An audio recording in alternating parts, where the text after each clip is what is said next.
You have a professor and a university at home. Yes. मुझे नहीं पता इन्होंने आपको की सलाह And the? on set. And on This set. time. मैंने नहीं, I had to refrain. Is it? Yeah. it's Because obviously यार वो difficult, yeah. बाप की बापता जागती है ना। तो मैंने I had to कॉन्शियस बहुत रहना पड़ा। बिल्कुल। मैं कर रहा मैं पीछे बैठ जाता। मॉनिटर के सामने में नहीं बैठता था। को अजय ने भी बोला कि वो दिख रहा था बाप के अंदर वो जो but he was very gracious for me and he's really very gracious as an actor. Come actors होते हैं जो gracious होते हैं कि यार let him take the spotlight. Yeah. Madhavan, they were very gracious as actors, so Because they are secure as actors, Baba. yeah, That is the difference. yeah. They are extremely confident within themselves and Yeah. extremely secure. Yeah. तब होता है काम.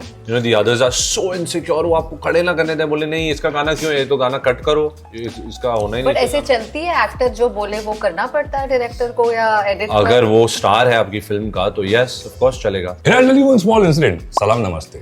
Right.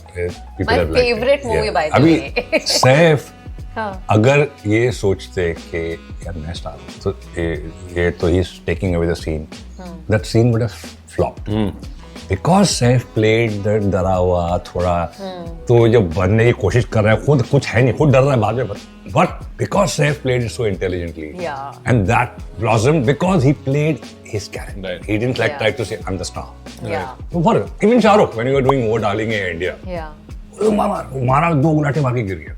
So he is that way कि नहीं है. And if you look, he's very smart. He is very very good in that. कि आप शाहरुख को आप देखिए पुरानी फिल्में उस वक्त जब हीरो को ऐसा कोई मारता था तो हीरो ये कर देता. शाहरुख दो गुलाटी मारेगा and he'll fall on the ground and खून निकल रहा है because जब तक उतनी मार नहीं पड़े हीरो को फिर पब्लिक ऑडियंस के साथ मार अब विलन को अब जब विलन को मारे Invest हो जाती है ना audience. so that is it's very he's a superb actor and he understands the business very well. Yeah. So it's a great combination of understanding the art and the business part of it.